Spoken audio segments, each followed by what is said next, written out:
नमस्कार दोस्तों, एक बार फिर स्वागत है आप सभी का लोधारी क्लासेस के बीए प्लेटफॉर्म पर। दोस्तों बीए थर्ड ईयर में लोक प्रशासन पर आज फिर से एक और नया एक मॉडल पेपर लेकर आए हैं, जिसमें 15 महत्वपूर्ण प्रश्नों पर दोस्तों हम डिस्कस करेंगे। पब्लिक एडमिनिस्ट्रेशन में दोस्तों चूंकि देखिए अब एग्जाम का टाइम आ चुका है। अब आपने जितना भी पढ़ा है ना, अब उसको छोड़िए। अब जितना आपने पढ़ रखा है सिर्फ उसका रिवीजन लगाना चालू कीजिए, ठीक है ना। अब कुछ नया नहीं पढ़ना है, एग्जाम टाइम आ चुका है, अब ओनली सिर्फ आपको रिवीजन लगाना है।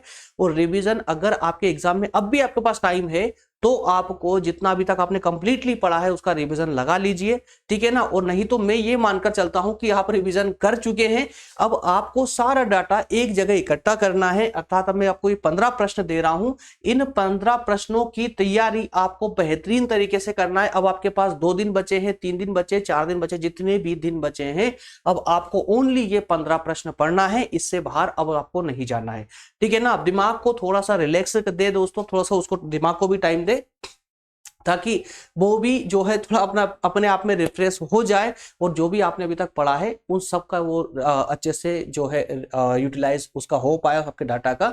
तो उसके लिए आपके दिमाग को भी थोड़ा सा रेस्ट चाहिए, थोड़ा ब्रेक भी लगता है ना।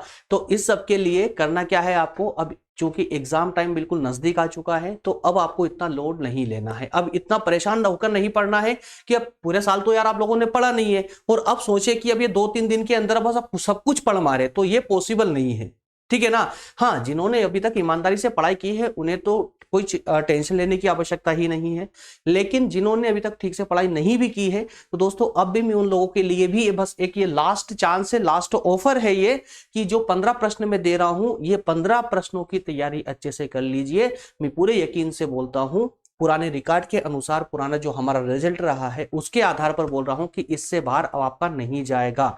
अगर आपने ये 15 प्रश्न जो मैं आज देने वाला हूं अगर उनकी भी तैयारी अच्छे से कर ली तो, ठीक है ना। तो चलिए दोस्तों जल्दी से सेशन को शेयर कर दो, ताकि अधिकतम जितने भी थर्ड ईयर के स्टूडेंट हैं जिनका सिलेबस में लोक प्रशासन है, चाहे वो फर्स्ट ईयर भी हो सकता है, as a depend on university, तो जिसके सिलेबस में भी लोक प्रशासन वाली सीरीज है उन सब के लिए ये सेशन बहुत इंपॉर्टेंट होने जा रहा है। अभी तक आपने पढ़ा है, बहुत अच्छे से आपने पढ़ाई की है, तो मैं मानकर चलता हूं कि आप रिवीजन भी कर चुके होंगे, क्लियर है। और अब आपको यहां पर सिर्फ अब ये 15 प्रश्नों का रिवीजन लगाना है, सिर्फ 15 प्रश्नों की तैयारी करनी है, ठीक है ना। चलिए दोस्तों तो शुरू करते हैं अपना सेशन, आज का शुरू करते हैं। सेशन ज्यादा लंबा नहीं चलेगा, बहुत शॉर्ट होने वाला है, मुश्किल से 15 से 20 मिनट के अंदर अंदर सेशन को कंप्लीट कर लेंगे हम लोग। सिर्फ 15 प्रश्नों पर डिस्कस करेंगे और 10 प्रश्न कुछ अलग से होंगे। दोस्तों जो यहां पर जितना भी कुछ लिखा हुआ है ना, सारी बात सत्य है, कुछ भी गलत नहीं है यहाँ पर। वो लोग इस तरह बस हवाबाजी करने के लिए यहाँ पर कुछ पॉइंट नहीं डाले गए हैं कि बस इसको देखकर लोग क्लिक करें फट से देखे। जो है मैं सब कुछ प्रूव करके दिखाऊंगा और पिछले 2 से 3 सालों से हम प्रूव करते भी आ रहे हैं। जो आपको देता हूं सत्यता के आधार पर देता हूं, ठीक है। चलिए शुरुआत करते हैं सेशन की अपनी। तो अंदर जाऊं उससे पहले जान लीजिए 15 प्रश्न दीर्घ प्रकृति के, 15 प्रश्न दीर्घ प्रकृति के और 10 प्रश्न दूंगा अति लघुत्री प्रकृति के। अब 15 प्रश्न में आपको यही बता दूं, 15 देखिए अगर आपका एग्जाम कल या परसों में होने वाला है तो आप सिर्फ 15 प्रश्नों पर फोकस करेंगे, इनको छोड़ दीजिए अभी, क्योंकि 15 प्रश्न जब आप पढ़ेंगे तो ये 10 प्रश्नों की तैयारी एज इट अपने आप हो जाएगी, क्लियर है। लेकिन अगर आपके पास में 4-5 दिन या 1 हफ्ते का समथिंग का टाइम है तो फिर आप जो है इनकी तैयारी पहले करेंगे। इनकी तैयारी जो अति लघुत्री प्रकृति के 10 प्रश्न दूंगा मैं आपको, इनकी तैयारी पहले करेंगे, उसके बाद उन 15 प्रश्नों पर जाएंगे, ठीक है ना। चलिए एक एक करके सभी प्रश्नों को डिस्कस कर लेते हैं फटाफट, और जहां कुछ कंफ्यूजन होगी उसको समझ लेंगे। सबसे पहला प्रश्न है लोक प्रशासन का अर्थ एवं परिभाषा बताते हुए उसके क्षेत्र की विवेचना कीजिए। तो यहां कोई डाउट नहीं है, एकदम क्लियर प्रश्न है, कोई कंफ्यूजन नहीं है। यहां डायरेक्टली लोक प्रशासन का अर्थ पूछा हुआ है, परिभाषा पूछी और क्षेत्र पूछे हैं, ठीक है ना। चलिए इसके अधवा वाला देख लेते हैं, पोस्ट कार्य को समझाइए। पोस्ट कार्य, जब आप लोग प्रशासन का अर्थ प्रकृति क्षेत्र वगैरह पढ़ेंगे तो उसी में दोस्तों पोस्ट कार्य आएगा। पोस्ट कार्य का सिद्धांत आएगा जो मैंने आपको बहुत डिटेल में, बहुत अच्छे से, बहुत प्यारी भाषा में समझाया भी है, ठीक है ना। अगर नहीं पता होगा तो डिस्क्रिप्शन में इसकी पूरी प्लेलिस्ट की लिंक मिल जाएगी, उसको जाकर के उसे कंप्लीटली देख लेना, कंप्लीट समझ आ जाएगा आपको, ठीक है ना। तो पोस्ट कार्य आपसे पूछा जा सकता है, पोस्ट कार्य पूछ ले या लोक प्रशासन का अर्थ प्रकृति क्षेत्र वगैरह पूछ ले, ठीक है ना। आपकी प्रकृति, लोक प्रशासन की प्रकृति के अंतर्गत पोस्ट कार्य आता है, ठीक है ना। तो लोक प्रशासन वाले टॉपिक को कंप्लीट कर लेना, जो पहला लेक्चर है, चलिए अगला प्रश्न है, अगला इसी के अथवा में है, आधुनिक राज्य में इसके बढ़ते हुए क्षेत्र के कारण बताइए। इसके मतलब लोक प्रशासन के, हाँ शॉर्ट के कारण लिख दिया गया है यहाँ पर, आधुनिक राज्य में इसके बढ़ते हुए क्षेत्र के, तो वही लोक प्रशासन का क्षेत्र पूछा गया है, पोस्टकार क्षेत्र। क्लियर। अगला प्रश्न है, क्या लोक प्रशासन और निजी प्रशासन एक ही सिक्के के दो पहलू हैं? अब यहां पर आपको समानताएं बतानी है, यहां पर आपको समानताएं बतानी है, दोनों की समानताओं एवं असमानताओं के संदर्भ में विवेचना कीजिए। कोई कंफ्यूजन नहीं है, एकदम स्मूथ और एकदम क्लियर क्वेश्चन है, ठीक है ना भाई। जो लोक प्रशासन है, लोक प्रशासन और नवीन लोक प्रशासन, इस दोनों का पहले आपको अर्थ समझाना है। अर्थ समझाने के बाद में जो मैंने आपको परसों वाले जो लेक्चर में आपको मैंने एक पूरा फॉर्मेट बताया था किस प्रकार से आपको आंसर राइटिंग करनी है, डिस्क्रिप्शन में उसकी लिंक है, देख लेना, अगर नहीं देखा आपने तो कोई प्रॉब्लम नहीं है उसमें, है ना। तो कैसे फॉर्मेट होता है, उस पूरे फॉर्मेट में इसको एज इट इज बिठाना है। सबसे पहले क्या व्याख्या लिखना है, अर्थ लिखना है, जो भी, ठीक है ना। उसके बाद विवरण वाले कंसेप्ट में आप क्या लिखेंगे, समानताएं, फिर दूसरे में असमानताएं। क्लियर है। लास्ट में निष्कर्ष पहुंच जाएंगे और निष्कर्ष में हम दोनों को फिर से समान कर देंगे, कुछ असमानताओं को दूर करते हुए। क्लियर है ना। चलिए अगला प्रश्न इसी के संदर्भ में अथवा में आ सकता है, लोक प्रशासन और निजी प्रशासन में अंतर, कोई कंफ्यूजन नहीं है, सिंपल है। नेक्स्ट प्रश्न है, संगठन की परिभाषा, संगठन की परिभाषा, संगठन का अर्थ भी आपको इसके साथ में ऐड करना होगा। संगठन का अर्थ, परिभाषा, और प्रशासन में संगठन का लोक प्रशासन में क्या महत्व है, संगठन का महत्व बताना है लोक प्रशासन के अंतर्गत, ठीक है ना। चलिए अगला प्रश्न इसी के अथवा में है, संगठन किसे कहते हैं। देखिए पूछ लिया गया ना, संगठन का अर्थ पूछ लिया गया और प्रशासन में संगठन का क्या महत्व है।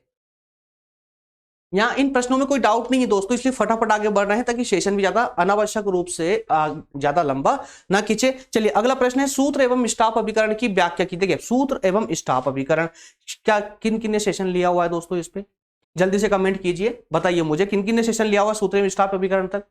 लोक प्रशासन वाली सीरीज काफी कंप्लीट कर चुके हैं, काफी लगभग कंप्लीट हो चुकी है, कुछ टॉपिक बचे हैं बस उसके, है ना। तो जितना दोस्तों अभी तक पढ़ाया जा चुका है ना, ये कमेंट करने की जगह सर इसको और पढ़ाइए, क्योंकि आपके पास टाइम नहीं है। 3-4 दिन में आप भी कुछ नहीं कर लेंगे और 3-4 दिन में मैं भी आपको पूरा नहीं पढ़ा पाऊंगा। उससे बेहतर ये कि जितना अभी तक आपने पढ़ा है उसको समेट लीजिए, उसकी तैयारी में बेहतरीन तैयारी में लग जाइए, ठीक है ना। और सभी का पूरा निचोड़ करके दोस्तों मैं आपके लिए ये 15 प्रश्न लेकर आया हूं, तो इन पर थोड़ा फोकस कर लीजिए, यकीन मानिए इन पर फोकस कीजिए।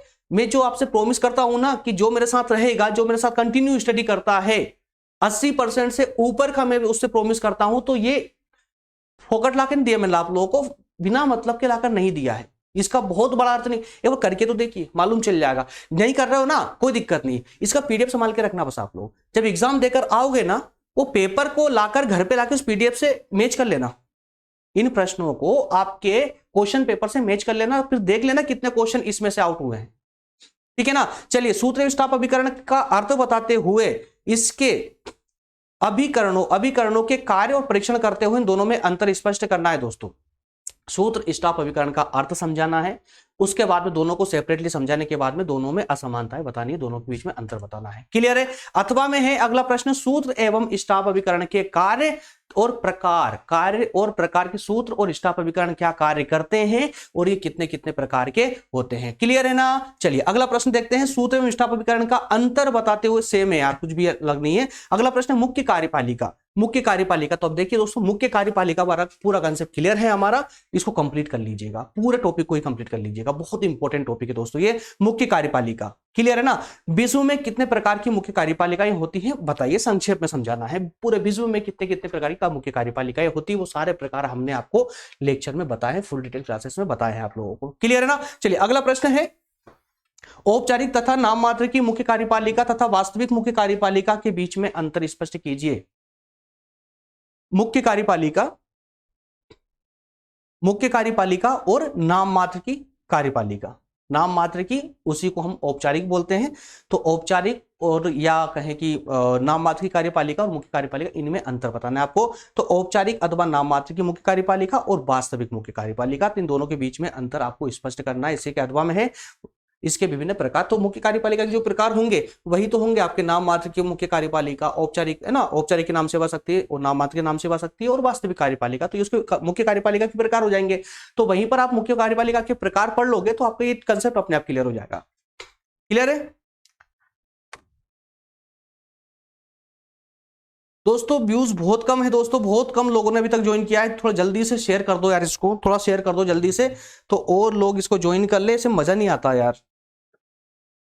चलिए अगला प्रश्न डिस्कस करते हैं, भर्ती से आप क्या समझते हैं। लोक सेवा में भर्ती विभिन्न पद्धतियों भर्ती की विभिन्न पद्धतियां बताइए तथा आंतरिक भर्ती और बाहरी भर्ती से क्या तात्पर्य, मतलब क्या अर्थ है इसका। अब देखिए दोस्तों, यहां पर भर्ती वाले टॉपिक को अगर आप कंप्लीट कर लेते हैं तो उसी टॉपिक में आपको भर्ती का अर्थ भी आपको क्लियर हो जाएगा। और लोक सेवा में, अब यार भर्ती की बात कर रहे हैं तो कहां की बात कर रहे हैं, क्योंकि हम लोक प्रशासन पढ़ रहे हैं, लोक सेवा पढ़ रहे हैं, तो लोक सेवा में भर्ती क्या का कार्य क्या है, क्या महत्व है उसका, क्या कार्य है, क्या महत्व है, वो कितने प्रकार है भर्ती करने की, तो उसी को हम पद्धतियां बोल देंगे। वहां पर तो कंफ्यूज होने की आवश्यकता ही नहीं है ना। और आंतरिक भर्ती क्या होती है, बाहरी भर्ती क्या होती थी, भर्तियों के प्रकार में देख लेंगे हम लोग। ठीक है, तो उसी सबका हमें यहाँ पर डिस्कशन करना है, जो कि हमने पढ़ाया भी है आप लोगों को। प्रशिक्षण किसे कहते हैं, कितने प्रकार का होता है, लोक सेवा में प्रशिक्षण का उद्देश्य क्या है, भाई प्रशिक्षण लोक सेवा में क्यों दिया जाता है, ट्रेनिंग क्यों दी जाती है, आप कुछ समझते हैं। ट्रेनिंग का अर्थ यहाँ पर पूछे जा रहा है, ट्रेनिंग का प्रकार पूछे जा रहे हैं। लोक सेवा में यूनियन पब्लिक सर्विस कमीशन के अंतर्गत की अगर बात करें तो ट्रेनिंग का उद्देश्य क्या है, क्यों आपको ये ट्रेनिंग दी जाती है, तो ये वहां पर पूछा गया है। 3 बातें पूछी गई है, सटीक रूप से आप लिख सकते हैं इसमें।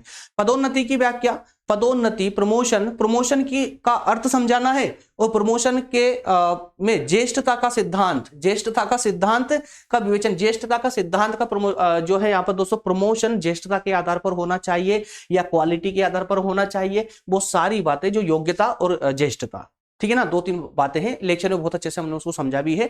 नहीं समझ आ रहा है यहाँ पर देख लीजिएगा, बस खाली आप प्रश्न देख लीजिए कौन कौन से प्रश्न आपके यहाँ पर इंपॉर्टेंट है।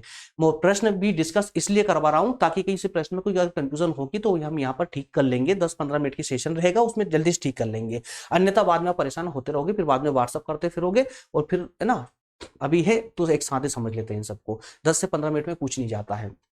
चलिए इसके बाद अगर बात करें दोस्तों तो देखिए पदोन्नति की व्याख्या, पदोन्नति का आपको अर्थ समझाना है, मतलब व्याख्या लिखनी है पदोन्नति की। उसके बाद में ज्येष्ठता का सिद्धांत, अब पदोन्नति को जब पढ़ोगे ना तो इसका ज्येष्ठता का सिद्धांत भी पढ़ लेना और योग्यता वाला सिद्धांत भी पढ़ लेना, है ना। तो उसमें क्या होगा कि एग्जाम में थोड़ा बहुत अगर उलट फेर भी हुआ, थोड़ा बहुत एडिशनल भी अगर आया तो कोई दिक्कत नहीं, हम आराम से इजीली कर पाएंगे उसको। क्लियर है ना। चलिए अगला प्रश्न इसी के अथवा में है, लोक सेवा में पदोन्नति के सिद्धांत के बारे में बताइए। लोक सेवा में पदोन्नति के क्या सिद्धांत है उसको बताना है, डिस्कस करना है आपको। अथवा में है पदोन्नति का अर्थ और उसका महत्व बताना है। सब एक ही है, ये कुछ भी नहीं है। 2-3 कंसेप्ट आप पढ़ लेंगे तो आपका पूरा टॉपिक है, ये कंसेप्ट पढ़ लोगे तो सब क्लियर होता चलेगा। अगला प्रश्न है, संघ लोक सेवा आयोग यूपीएससी के गठन, कार्य और भूमिका। क्या क्या पूछा गया है, यूपीएससी अर्थात संघ लोक सेवा आयोग का गठन, कार्य और भूमिका, 3 बातें यहां पर पूछी गई है। गठन पूछा गया, गठन किस प्रकार से इसका होता है, ये क्या कार्य करता है, और साथ में इसकी भूमिका क्या है। 3 बातें यहां पर पूछी गई। अथवा में भारतीय संघ लोक सेवा आयोग पर एक निबंध लिखिए। ठीक है, चलिए अगला प्रश्न है, संगठन तथा प्रणाली। संगठन तथा प्रणाली का अर्थ बताइए। संगठन तथा प्रणाली संस्था के कार्य भी बताइए। तो संगठन और प्रणाली इन दोनों के अर्थ बताते हुए आपको इस प्रणाली के कार्य बताना है। अर्थ और कार्य यहां पर पूछे गए हैं। अथवा में यही प्रश्न है, ओ तथा एम की प्रकृति तथा गुण दोष बताइए। हालांकि इस पर अभी सेशन नहीं हुआ है, हमने नहीं लिया है। तो दोस्तों अब देखिए 9 प्रश्न तो आपके कंप्लीट पूरे हो जाते हैं जहां तक हमने सेशन लिया भी है। अब इसके बाद में 5-6 प्रश्न आपको ऐसे हैं जिनकी तैयारी आपको खुद से करना है। इवन अगर आप पूरी ईमानदारी से उसकी तैयारी करते हैं, उसके बाद भी अगर आपको प्रश्न के इनके अगर उत्तर नहीं मिल पाते हैं आपको, तो उसके लिए मैं बैठा हुआ हूं, मैं आपको उसके आंसर दूंगा, पीडीएफ के फॉर्मेट में दूंगा।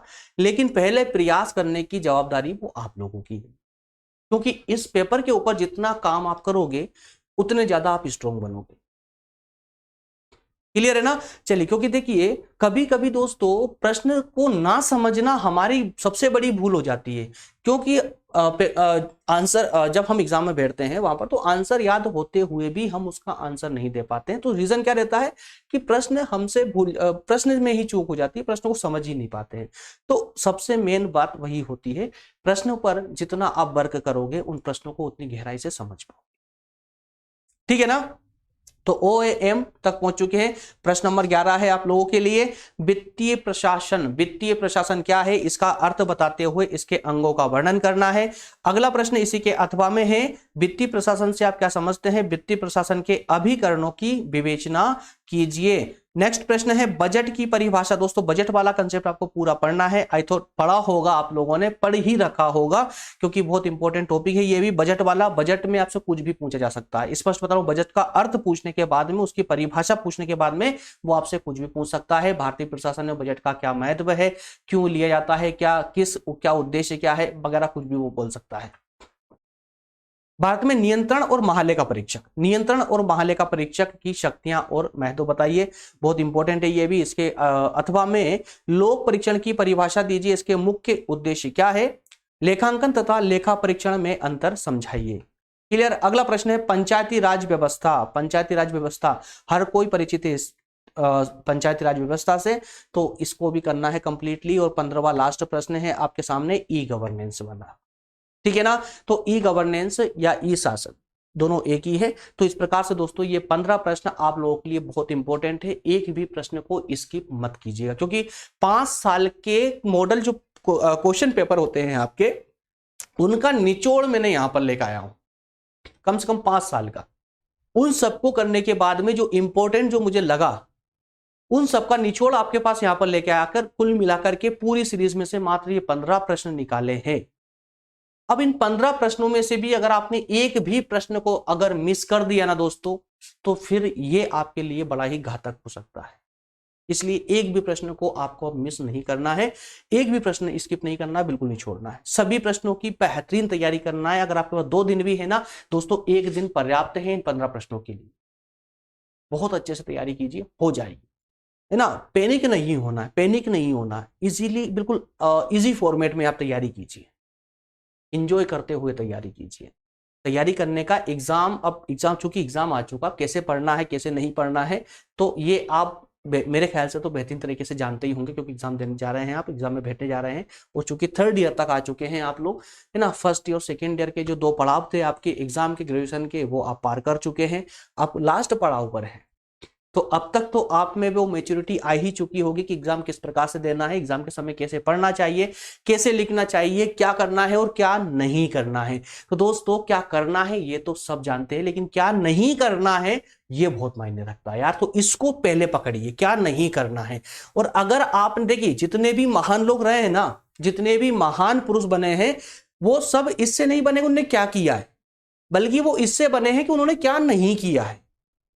तो जो ये छोड़ने की जो भावना है ना, इसी को दोस्तों हमारे पुराणों में क्या कहा गया है, त्याग, बलिदान कहा गया है। तो उस त्याग की भावना अपने अंदर लाइए। क्या नहीं करना है, क्या छोड़ सकते हो, ये बहुत मायने रखता है आपकी लाइफ में। तो पहले उस पर फोकस कीजिए, क्या करना है ये तो अपने आप हो जाएगा।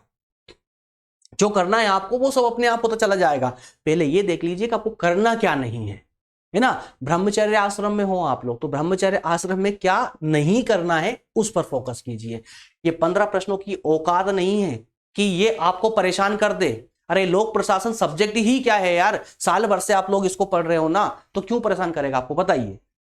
इसकी कोई औकात नहीं है इतनी, कर सकते हो आप लोग और इजीली कर सकते हो। नहीं पढ़ाना अभी तक, अब भी आपके पास अगर टाइम है ना, दे रहा हूं ना आपको 15 प्रश्न, कीजिए इनकी तैयारी। क्यों नहीं होगा यार, 100% होगा। नहीं हो तो मुझसे नंबर दे रखिए आप लोगों को, लास्ट में नंबर दे दूंगा, मोबाइल नंबर, कॉल कीजिएगा मुझे, फिर बताऊंगा क्यों नहीं होता है, कैसे नहीं होता। होगा, 100% होगा। करो तो सही, एक जज्बा तो अपने अंदर रखो। 3rd ईयर है आपका, क्या करोगे अभी एग्जाम के बाद में, बताइए क्या करोगे। कुछ गोल वगैरह बनाया आप लोगों ने। 1st ईयर 2nd ईयर तक तो आपने खूब इंजॉय कर लिया कि यार ठीक है 3 साल पड़े हुए हैं। 1st ईयर में एडमिशन लिया, 3 साल है अभी तो कॉलेज लाइफ जीने के लिए, ठीक है। 2nd ईयर में भी आपके पास में 3 साल ही थे, है ना। लास्ट ईयर आज 3rd ईयर चल रहा है, अब क्या सोचते हो, अब भी 3 साल है आपके पास में। भाई कुछ करना होगा। अब 3rd ईयर कंप्लीट होने वाला, एग्जाम दे रहे हो ना आप, अब 3rd ईयर आपका, अब कॉलेज लाइफ खत्म आपके लाइफ से। अब क्या करना है आगे, कुछ सोचा आप लोगों ने। बहुत मेहनत करनी पड़ेगी, बहुत पसीना बहाना पड़ेगा। देखिए ये निकल रहा पसीना, पसीना बहाना पड़ेगा आप लोगों को भी, है ना। थोड़ा जज्बा रखो अपने अंदर कुछ करने का यार। चलिए दोस्तों, तो अब ये देखिए 15 प्रश्न तो आपके हो चुके हैं कंप्लीटली, जो आपको करना ही करना है, हर हालत में एनी हाउ करना है। इसके बाद में जिन दोस्तों के पेपर 1 तारीख को नहीं है, 1 तारीख को नहीं है, मैं उनकी बात कर रहा हूं। उसके बाद में है अगर आपके पास में 15 दिन, एक हफ्ता, 15 दिन या एक महीना है आपके पास अभी एग्जाम के लिए, तो आप पहले इस मॉडल पेपर के पहले इन 10 प्रश्नों को देखोगे। ये 10 प्रश्न देखोगे, फटाफट ओपन कर देता हूं। ये 10 प्रश्न आपके सामने, इन 10 प्रश्नों की तैयारी पहले करोगे आप। इन 10 प्रश्नों को की तैयारी अच्छे से करने के बाद फिर आप जो है दीर्घ प्रकृति वाले जो 15 प्रश्न मैंने आपको दिए हैं उस पर जाओ, ठीक है ना। तो उन 15 प्रश्नों की बाद में पहले इनकी तैयारी। लेकिन अगर आपके एग्जाम अभी 1 तारीख को ही है, जैसा कि मुझे कमेंट के माध्यम से बताया गया था, अगर 1 तारीख को आपका पेपर है दोस्तों, तो इन 15 छोड़ दीजिए, सब कुछ भूल जाइए, सब कुछ छोड़ दीजिए, इन 15 प्रश्नों को पकड़ लीजिए। ये आपकी नैया से पार नहीं दोस्तों, 80% वाले क्वेश्चन है ये, 80% वाले। कीजिए 15 प्रश्नों पर तैयारी, फिर बताइए मुझे कैसे नहीं आते हैं, आएंगे।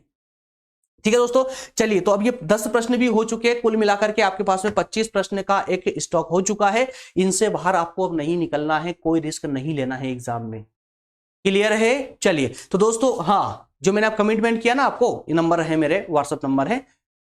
जिन दोस्तों को आंसर शीट में प्रॉब्लम आ रही हो, पूरी ईमानदारी से पहले आप कोशिश कीजिए, नहीं मिलेगा तो फिर मैं बैठा हूं। लास्ट में व्हाट्सएप नंबर है, इस पे मुझे कमेंट कर दीजिएगा और रिक्वेस्ट सेंड कर दीजिए, मैं आपको आंसर शीट की प्रोवाइड करूंगा। पर कोशिश ये कीजिए कि यार, जो देखिए, 9 क्वेश्चन तो आपको परफेक्टली हमारे पीडीएफ के माध्यम से मिल ही जाएंगे, क्योंकि 9 क्वेश्चनों पर तो हमने कंप्लीटली क्लास ली है। बाकी उसके बाद में 11, 12, 10 से लेकर के और 15 तक के जो 6 क्वेश्चन बचते हैं आपके, उन 6 क्वेश्चनों पर हमने क्लास अभी नहीं ली है, तो उस पर मैं आप लोगों के लिए ये कर सकता हूं कि आपको उसकी आंसर शीट प्रोवाइड कर सकता हूं, अगर आपको नहीं मिल रही होगी तो। क्लियर है? चलिए दोस्तों, मिलेंगे फिर नेक्स्ट सेशन में। धन्यवाद, थैंक यू।